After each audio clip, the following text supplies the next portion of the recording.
14 मई को गुरु का राशि परिवर्तन है और गुरु का ये राशि परिवर्तन मेष राशि के लोगों के लिए किस तरह के प्रभाव लेकर आया है, चलिए जानते हैं विस्तार से।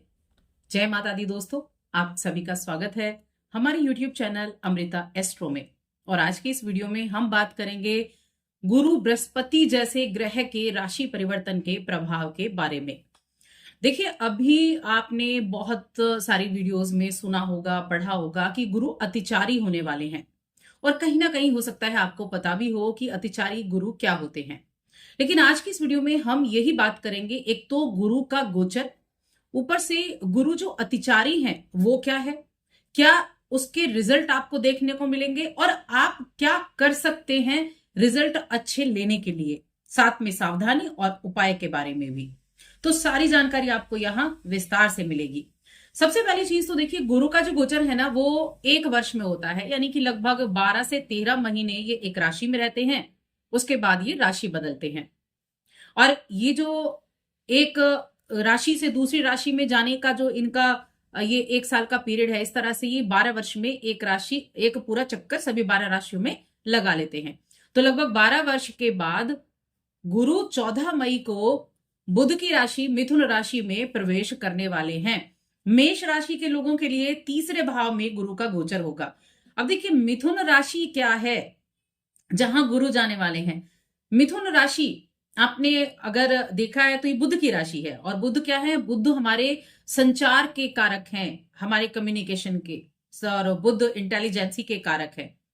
अब यहां ज्ञान के गुरु का जाना आपके लिए कई तरह के ऐसे संयोग बनाने वाला होगा जो कुछ पर्टिकुलर चीजों की तरह, पर्टिकुलर काम की लोगों के लिए बहुत अच्छा रिजल्ट लेकर आएगा। अब अतिचारी की अगर बात करें, अतिचारी क्या है, तो हमने अभी बताया कि एक राशि से दूसरी राशि में जाने में 1 वर्ष का समय लेते हैं। अब ये क्या करेंगे, 14 मई को इनका गोचर मिथुन राशि में होगा और ये 5 महीने बाद ही 18 अक्टूबर को कर्क राशि में प्रवेश कर जाएंगे। तो जो प्लैनेट 1 वर्ष में राशि बदलता है वो 5 ही महीने में उस राशि को से निकलकर कर्क राशि में प्रवेश कर जाएगा, आपके चौथे भाव में आ जाएगा। अगर आप यहां देखें तो अभी तीसरे भाव में, लेकिन 18 अक्टूबर को ही चौथे भाव में आ जाएगा, लेकिन कुछ वक्त के लिए। तो यानी इतनी तेज गति गुरु की हो जाएगी कि न जाने जो बृहस्पति हैं, जो गुरु बृहस्पति हैं, वो किस जल्दी में है कि इतना जल्दी वो राशि बदलेंगे। 18 अक्टूबर से 5 दिसंबर तक ये कर्क राशि में रहेंगे, 5 दिसंबर को एक बार फिर से ये मिथुन राशि में आ जाएंगी। और ये जो इनका जो एकदम तेज गति से चलना है ना, इसी को अतिचारी बोलते हैं। तो ये अगले 8 वर्षों तक रहने वाला है। नेक्स्ट ईयर भी इसी तरह से इनका गोचर होगा कि ये कुछ समय बाद फिर राशि बदलेंगे और फिर वापस से अपनी राशि में आ जाएंगे। तो इस तरह से ये अगले 8 वर्षों तक रहेंगे। तो पहली बात तो देखिए, जब कोई ग्रह इतना जल्दीबाजी में होता है, या हम कहें एक मंद गति से चलने वाला ग्रह, और भी ज्ञान के देवता जैसा एक बहुत हैवी प्लैनेट, तो वो बहुत बड़े प्रभाव भी लेकर आता है। चलिए अब बात करते हैं कि आपके लिए क्या रिजल्ट लेकर आने वाला है। तो आगे बढ़ने से पहले छोटा सा निवेदन, चैनल पर पहली बार आए हैं तो सब्सक्राइब के बटन को दबाकर चैनल को सब्सक्राइब आप कर सकते हैं। कुंडली दिखाना चाहते हैं तो स्क्रीन पर आपको नंबर मिल जाएगा। आप देखें तो आपके तीसरे भाव में गुरु का गोचर होने वाला है, और यहां बैठकर इनकी जो 3 दृष्टियां हैं वो कहां पर होंगी। पहली दृष्टि आपके 7वें भाव पर होगी, दूसरी दृष्टि आपके 9वें भाव, जो धर्म का भाव है, जो भाग्य का भाव है, वहां होगी, और तीसरी दृष्टि आपके लाभ भाव, इच्छाओं के भाव पर होगी। अब ये जो स्थिति बनी है ना, बहुत अच्छी है मेष राशि के लोगों के लिए। मैं खुद भी मेष राशि की हूं, तो मेष राशि के लोगों के लिए ये स्थिति बहुत अच्छी है। क्यों अच्छी है और उनका क्या रिजल्ट है, तो देखिए 3 भावों पर जहां गुरु देखते हैं ना, वो अमृत के समान होती हैं उनकी दृष्टियां। तो क्या होगा, तीसरा भाव छोटे भाई बहनों का है, कम्युनिकेशन का है, आपके संवाद का है, संचार का है, इन सभी का, यात्राओं का तीसरा भाव होता है जहां गुरु बैठने वाले हैं। तो इस भाव से रिलेटेड थोड़ी सी सावधानी भी आपको रखनी होगी, लेकिन पहले हम अच्छी चीजों के बारे में जान लेते हैं। ये गोचर आपको व्यापार से लाभ दिलाएगा। 7वें भाव में दृष्टि दाम्पत्य जीवन और व्यापार का भाव होता है, व्यापार से आपको लाभ दिलाएगा। 11th हाउस पर दृष्टि है, इच्छाओं की पूर्ति का आपके लिए ये समय रहेगा। जो मन में इच्छाएं है ना, वो आप उनको पूरा करने की तरफ रहेंगे। आपके मन में ये लालसा रहेगी कि जो आप सोचेंगे इसको पूरा करें, उसके लिए आप काम करें, ये चीज रहेगी, सोच अच्छी रहेगी। छोटे भाई बहनों के साथ जो अगर मतभेद चल रहे थे, किसी भी तरह की कोई दिक्कत चल रही थी, तो उनको भी आप दूर करते हुए दिखाई देंगे। साथ में आपका अपने जो पित्र हैं, जो आपके पूर्वज हैं, उनकी तरफ भी आपका जो अट्रैक्शन है वो बढ़ने वाला है। उनके लिए आप कुछ करना चाहेंगे, पूजा करना चाहेंगे, याद करेंगे उनको, तो ये भी रहेगा। और साथ में देखिए कहीं ना कहीं 9th हाउस पर दृष्टि है, जो कि धर्म का भाव है। धर्म से जुड़ेंगे, धार्मिक कार्यक्रमों से जुड़ेंगे, धर्म से जुड़ी हुई चीजें भी आप करने वाले हैं। साथ में ये नवम भाव उच्च शिक्षा का भी है, तो उच्च शिक्षा के मामले में ये समय अच्छा रहेगा। ये नवम भाव आपको किसी अच्छे कॉलेज में एडमिशन दिला सकता है, किसी अच्छे पद पर बिठा सकता है, प्रमोशन, उच्च पद, ये सारी चीजें गुरु आपके जीवन में लेकर आने वाले हैं। चाहे वो फिर स्टूडेंट्स के लिए एडमिशन लेने का हो, या फिर आपके लिए किसी प्रमोशन के रुके हुए का पूरे होने का हो। तो ये कहीं ना कहीं आपके लिए पद में वृद्धि लेकर आए हैं, धन में भी वृद्धि लेकर आए हैं। अब यहां पर देखिए क्या चीज है कि 11th हाउस पर दृष्टि है, जो लाभ का भाव, इच्छा पूर्ति का भाव है।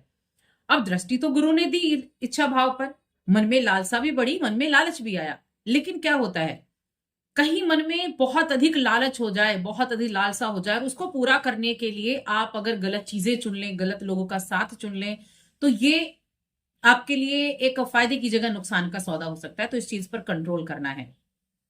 लालच इतना ना बढ़ जाए कि अच्छे और बुरे का ख्याल ना रहे, ये आपको ध्यान देने की आवश्यकता जरूर होगी। इस चीज पर आपको फोकस करना होगा, क्योंकि यहाँ क्या करना, क्या आपको करना है, क्या नहीं करना में अगर हम देखें तो आपके जो छोटे भाई बहन है उनकी हेल्थ का आपको ध्यान रखना है।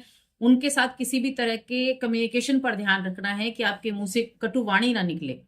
इस चीज का आपको ध्यान रखना है, क्योंकि तीसरा भाव जो वैसे भी कम्युनिकेशन का है, और जो मिथुन राशि है ना, ये संवाद की, कम्युनिकेशन की राशि है, वाणी की राशि है। बुध जो है वाणी के कारक हैं, संवाद के कारक हैं। इसीलिए ये आपको अपनी वाणी पर संयम रखने की बहुत आवश्यकता होगी। जल्दबाजी में कोई कार्य नहीं करना है, इसका भी ध्यान रखना है। जल्दबाजी में कोई निर्णय नहीं लेना है, इसका भी ध्यान रखना है। साथ में थोड़ा सा पेशेंस बनाकर रखना है। जितना अधिक धैर्य आप रखेंगे उतना ज्यादा अच्छा रहेगा। तो कम्युनिकेशन पर फोकस, और ध्यान रखें अपने लालच की वजह से कुछ ऐसा ना करें। सावधानी क्या रखनी है आपको वैवाहिक जीवन में? वैवाहिक जीवन देखिए वैसे तो अच्छा रहेगा, क्योंकि आपके सप्तम पर गुरु की दृष्टि जा रही है, तो वैवाहिक जीवन को अच्छा करेगा, बिजनेस को भी अच्छा करेगा। लेकिन ये जो वैवाहिक जीवन पर दृष्टि गई है ना, ये शुक्र की राशि है। और शुक्र क्या है? शुक्र प्रेम के कारक हैं सप्तम भाव में। ये एक्स्ट्रा मैरिटल अफेयर भी कराते हैं, तो थोड़ा सा ध्यान रखें कि प्रेम इतना मन में ना उमड़े कि एक्स्ट्रा मैरिटल अफेयर हो जाए। तो इस चीज का ध्यान रखें। जो पुरुष हैं वो ऑफिस में महिलाओं से थोड़ा सा दूरी बनाकर रखें तो अच्छा रहेगा, वरना ये अट्रैक्शन को बढ़ा सकता है। तो ये सावधानी है कि आपके मन में ये बिना वजह का अट्रैक्शन ना हो, इस पर आपको कंट्रोल करना होगा, ये सावधानी है। धार्मिक आप रहेंगे, धार्मिकता को अपनाए रखेंगे, व्यवहार कुशल रहेंगे, तो आपको रिजल्ट अच्छे मिलेंगे। और साथ में अपने जो आपकी पोस्ट है, जो आपका पद है, जहां पर आप बैठे हैं, जो भी आप काम कर रहे हैं, कोई भी आपका काम है, आप टीचर हैं, आप प्रिंसिपल हैं, आप फिलोसफर हैं, आप किसी फाइनेंस से जुड़े हुए काम करते हैं, यानी कोई भी आपका प्रोफेशन है, अपने पद का गलत जो अपने पद का गलत इस्तेमाल आपको नहीं करना है। इस चीज का भी आपको ध्यान रखना होगा। ये सावधानियां हैं। बाकी गोचर आपके लिए अच्छा है, इसमें कोई दो राय नहीं है। देखिए 9th पर जो दृष्टि है ना गुरु की, गुरु अपनी राशि को ही देख रहे हैं, और ये धर्म त्रिकोण है। और ये जो त्रिकोण है ये आपकी राशि से आपको कनेक्ट करता है। तो कुछ धर्म से जुड़ी हुई यात्राएं आपके लिए जरूर होने वाली हैं, छोटी यात्राएं, बड़ी यात्राएं। ये आपके लिए रेमेडी में भी होगा। धार्मिक यात्राएं, तीर्थ स्थान की यात्राएं अगर आप करेंगे तो आपके लिए बहुत बेनिफिट उससे देखने को मिलेंगे, बेनिफिट मिलेंगे अगर आप धर्म से जुड़ी हुई यात्राएं करते हैं। साथ में आप दान पुण्य करें, कॉटन के जो वस्त्र हैं उनका आप दान कर सकते हैं। ये चीजें भी आपके लिए बड़ी फायदेमंद रहेंगी। और साथ में आप देखिए गणेश पूजा भी आप कर सकते हैं, क्योंकि बुध की राशि में आए हैं। बुध के लिए गणेश जी की पूजा करना बहुत ही शुभ माना जाता है। तो ये ओवरऑल अगर देखें तो समय काफी अनुकूल है। अब वो जो मैंने टाइम बताया था जो अतिचारी गुरु का था, 18 अक्टूबर से 5 दिसंबर तक का, यह गुरु आपके चौथे घर में होंगे। जब ये आपके चौथे घर में होंगे तो माता की सेहत का ध्यान रखना है, सुख संपदाओं पर ध्यान रखना है। उस समय अवधि में थोड़ी सी आपको सावधानी जरूर रखनी होगी, क्योंकि अष्टम पर दृष्टि होगी, 12वें पर दृष्टि होगी, और कहीं ना कहीं आपके 10वें पर दृष्टि होगी। तो वहां थोड़ा सा आपको ध्यान रखना होगा, खर्चे आपके थोड़े बढ़ सकते हैं उस टाइम पीरियड में। रेमेडी अगर आप करते हैं तो मैं कहती हूँ 100% आपको पॉजिटिव रिजल्ट मिलेंगे। तीर्थ यात्रा करना चाहे छोटी ही सही, लेकिन करना, महीने में एक बार हो सके तो आप जरूर जाएं। सूती वस्त्रों का दान करें। बस ये कार्य आप कर सकते हैं। तो बस आज की इस वीडियो में इतना ही। वीडियो कैसी लगी हमें कमेंट करके जरूर बताएं। जय माता दी।